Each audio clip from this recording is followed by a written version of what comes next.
Ingrijpende maatregelen nodig vanwege tekort aan huisartsen in West-Zeeuws-Vlaanderen. De hap gaat dicht en huisartsen voegen praktijken samen. En verder in deze Zeeland nu. Hoop voor Zeeuwse vissers na nieuw onderzoek. En ook van Lieren en Minderhout naar Parijs.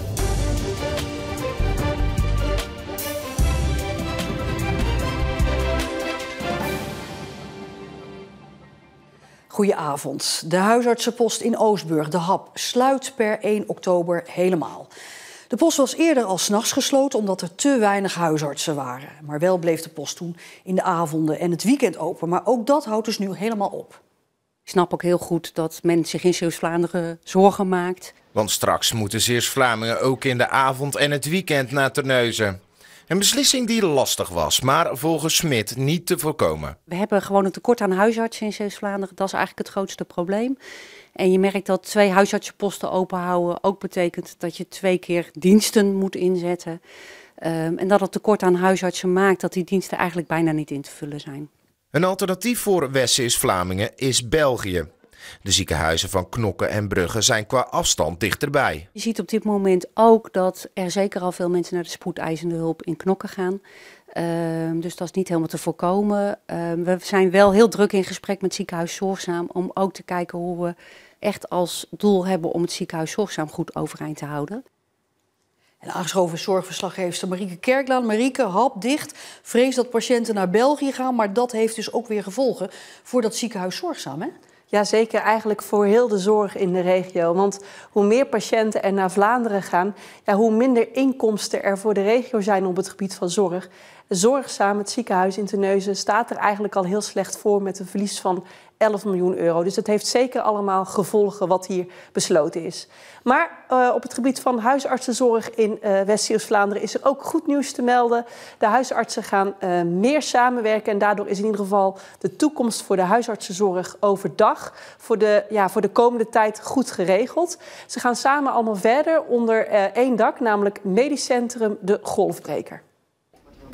Goedemiddag, met Evelien.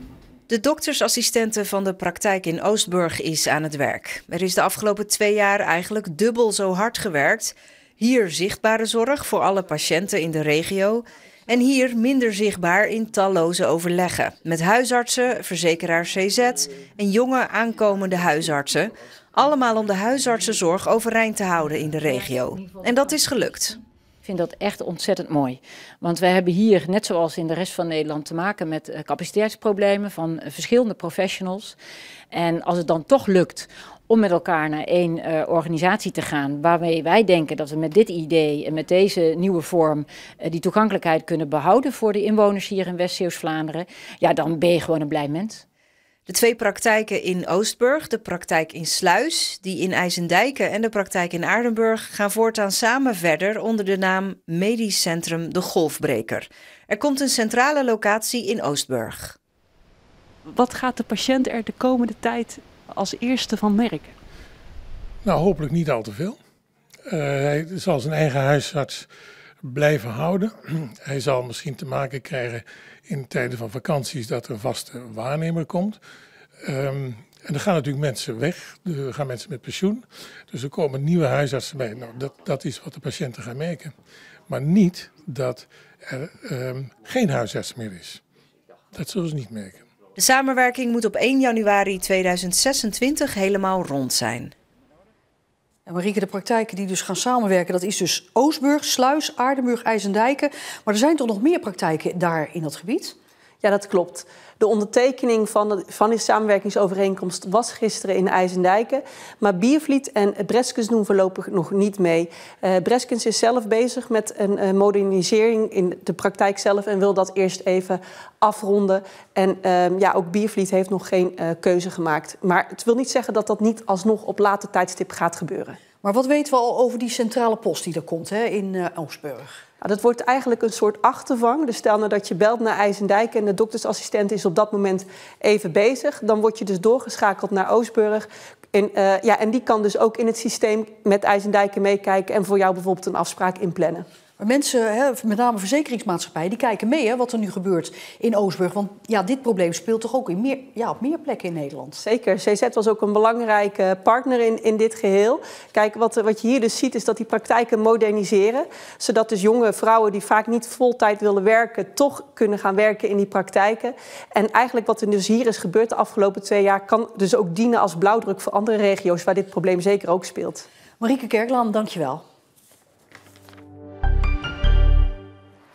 Tussen Kruiningen-Iersingen en Bergen op Zoom is een deel van het spoor kapot. En daarom reden er vandaag een stuk minder treinen in de provincie.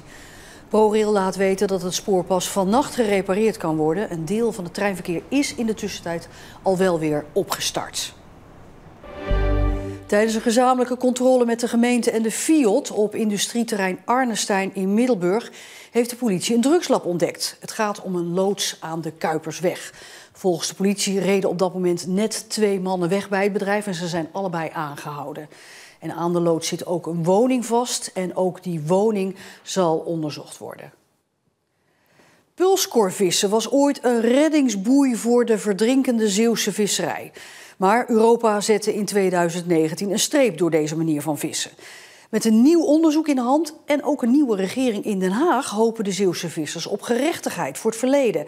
En misschien zelfs voor een nieuwe toekomst voor de pulskor. Het is een Nederlandse uitvinding, de pulskor.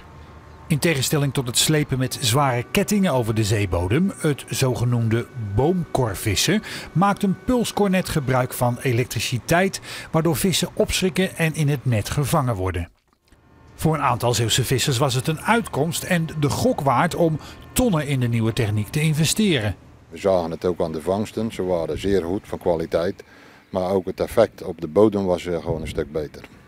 En daarnaast kostte het ook nog eens minder brandstof, hè? Ja, ongeveer de helft, 40 tot 50% minder brandstof. Dat houdt ook in dat je minder CO2 en stikstof uitstoot. Dus we waren er eigenlijk heel blij mee. Maar niet iedereen deelde die blijdschap. Waar pulsvissers kwamen, bleef weinig vis meer over voor anderen. Het elektrocuteren van vissen viel ook niet bij iedereen even goed. Toen bleek dat Nederland veel te veel vergunningen had afgegeven en vooral de Fransen een anti-lobby in Europa voerden, viel het doek voor de pulsvisserij. Ondanks protesten in Brussel van de vissers zelf. Dus toen dat niet meer mocht, was dat een enorme slag. En er zijn sommigen ook niet te boven gekomen. Het was gewoon klaar, het was duidelijk klaar. Een aantal vissers hadden een vergunning gekregen voor onbepaalde tijd. En die werd nu afgenomen. Dat pikten ze niet en ze sleepten de Nederlandse staat voor de rechter. De inzet van de rechtszaak is om een schadeloosstelling voor de, als ik dan voor mijn eigen bedrijf praat, toen de tijd, van enkele tonnen die geïnvesteerd zijn. Nu loopt die zaak nog steeds bij de Raad van State. Dat is wel een, om het maar in visserstermen te houden, een slepende kwestie. Ja, dat duurt best wel lang. Maar ja, dat heb je vaker hoor in dit soort procedures. Dus we moeten gewoon afwachten. Daar heb je ook geen vat op. In aanvulling op eerdere rapporten die de voordelen van de pulskor onderschrijven, kwam onlangs de Wageningen Universiteit met nog meer onderbouwing. Een steun in de rug voor de vissers die gerechtigheid zoeken, ondanks het feit dat tientallen vissersschepen inmiddels al zijn ontmanteld wegens gebrek aan toekomstperspectief. Wij hebben nu een wetenschappelijk onderzoek wat gestaafd is op feiten. En ja, voor ons is het klaar en helder, alleen 50 schepen zijn er nu van het toneel verdwenen. En dat is wel echt erg natuurlijk. En nu er een nieuwe politieke wind waait in Europa en er in Nederland een BBB-minister op het ministerie komt waar visserij weer in de naam is opgenomen, groeit de hoop voor de pulskorvissers op misschien wel een wederopstanding. Ja, natuurlijk geeft dat moed. Dat geeft ook aan dat de visserij weer wordt erkend, dat het ook belangrijk is. En daar hoop ik dat op basis ook van die wetenschappelijke onderzoeken, dat ze omgaan en zeggen van ja, laten we het gewoon maar toestaan. Minder uitstoot, betere kwaliteit vis, goede voedselvoorziening. Eigenlijk kan het gewoon niet anders dan dat het toegestaan zou moeten gaan worden. Ondanks dat de zaak tegen de staat al bijna 4 jaar loopt, is er nog geen zicht op een uitspraak van de Raad van State. In de haven van Vlissingen-Oost is een aantal uren sprake geweest van verscherpt toezicht. Die maatregel werd gisteravond genomen nadat bijna 50 kilo cocaïne werd gevonden op een boot afkomstig uit Colombia. De douane, zeehavenpolitie en Koninklijke Marechaussee verzorgden dat extra toezicht, wat vooral bedoeld is als een afschrikmethode voor criminelen die cocaïne zouden komen ophalen. De laatste tijd wordt veel drugs gevonden in de haven. Vorige week nog een vangst van 3600 kilo.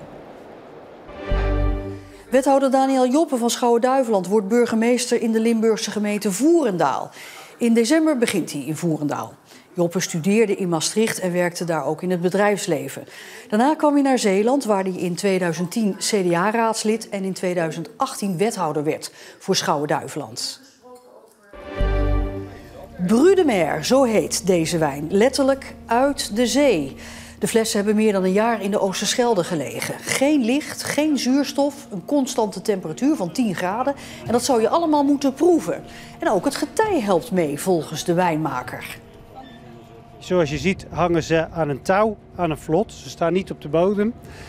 Dus die gaan met het getij mee. En dat zorgt ervoor dat de gist die in de fles zit in beweging blijft. En dat zorgt voor een extra gelaagdheid van de wijn. Dat was best een risico, want er is voor meer dan €75.000 aan mousserende wijn het water ingegaan. Heeft het gewerkt? Dit is echt lekker. Dit is alsof er een engeltje over je tong piest. Het is echt, ja, echt een genot. Maar dat de verkoper dat zelf zegt, is natuurlijk niet zo verrassend. En vanmiddag is bekend geworden dat er nog eens 2 Zeeuwen meedoen aan de Olympische Spelen. Het gaat om de paardensporters Dinja van Lieren en Hans-Peter Minderhout.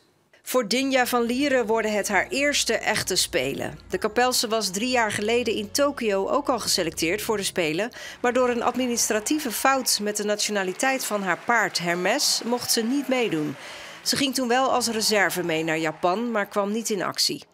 Dit jaar geldt ze als medaillekandidaat. In haar laatste 2 wedstrijden liet ze zien dat ze in topvorm is. Afgelopen weekend won ze het CHIO in Rotterdam met een persoonlijk record.